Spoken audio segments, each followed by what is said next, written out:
Welcome, ladies and gentlemen, from me, Guy Monson, to our regular 6-minute strategy summary. The world economy just continues to accelerate. We've lifted our numbers from an already red-hot 5.9% for world growth in 2021 to 6.1% today. That's been led again by the US, with President Biden's infrastructure program making progress, but also by some strong numbers out of Europe. PMIs for France and Germany, that's forward-looking data, particularly robust as tourism at last begins to reopen. Now, the central banks have not stood idly by. This week's been all about the Federal Reserve and their response to these strong numbers, and of course that very robust 5% CPI data that we saw last week. For the most part, they've been surprisingly successful. They've managed to regain credibility, bring back their interest rate forecasts now to 2023 for the first rate rises, and get the market used to talking about taper probably in early 2022. So does this mean the party continues? What does it mean for bond yields? And where are we in the great growth value debate? That's what we'll look at in the slides ahead. So let's look at those growth numbers briefly on the first slide.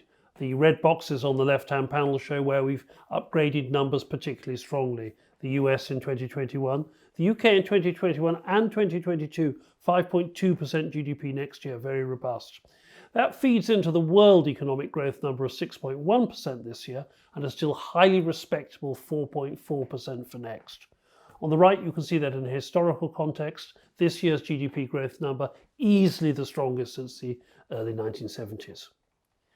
Let's look at the inflation numbers. You can see there the strong CPI print that we had last week. The US CPI inflation up 5%. That pulling up that core rate in blue, that ex-food and energy number, that's probably what worried the Federal Reserve.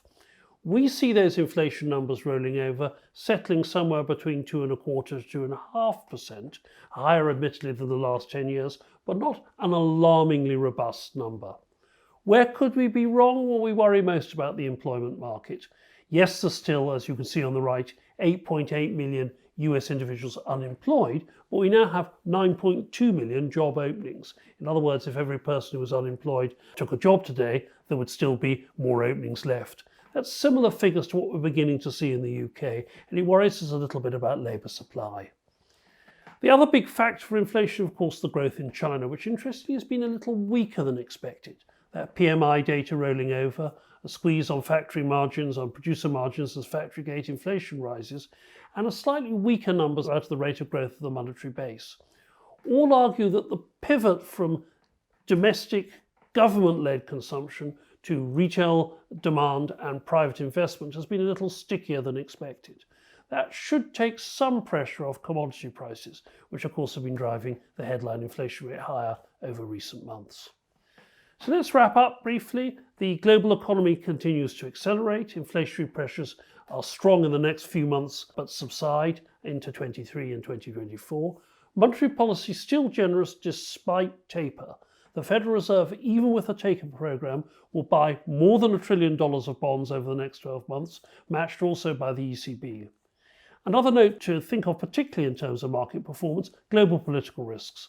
Obviously, a Biden White House more consensual, as we saw at G7, should reduce those underlying risks.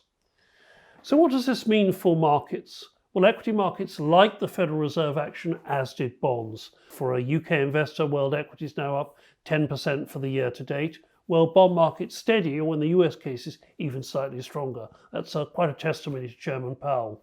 On the right-hand side, that more confident view over the monetary policy picture, I think, has contributed to a rally in growth stocks, and that difference between world growth and value now narrowing to 5%. Our markets again seem to like this, volatility down to 16.3 on the VIX. So the million-dollar question, do we keep exposed to equity markets? Do we keep exposed to risk assets going forward from here? Well, I think yes, for three simple reasons. One, central bank buying continues, as I indicated earlier. Another 2 trillion likely to be added to those central bank balance sheets on the left-hand side. Secondly, stronger economic growth means stronger government revenues. Stronger government revenues means less bond issuance. You can see that there in the forecast for the UK economy, where government borrowing is coming in considerably lower for the beginning of the financial year, April to May. This puts less pressure on the bond markets, less pressure on interest rates. Thirdly and finally, of course, the climate agenda we've talked about so much on these talks new commitments, aggressive climate forecasts mean accelerated capex, and that's good for industrial stocks around the world. So where do we stand? Well, we're holding our position. Underweight bonds, particularly gilts, a single underweight corporates, keeping with that equity overweight though, both at the global level, the UK level where we see catch up, and the emerging markets where there are value opportunities as the global vaccination programme that's so desperately needed is rolled out. An overweight alternatives position, but still a tactical buffer in cash to hedge against risks, particularly policy error and those labour markets I talked about earlier. So I hope that rapid run through of conditions in the world economy is helpful. Thank you.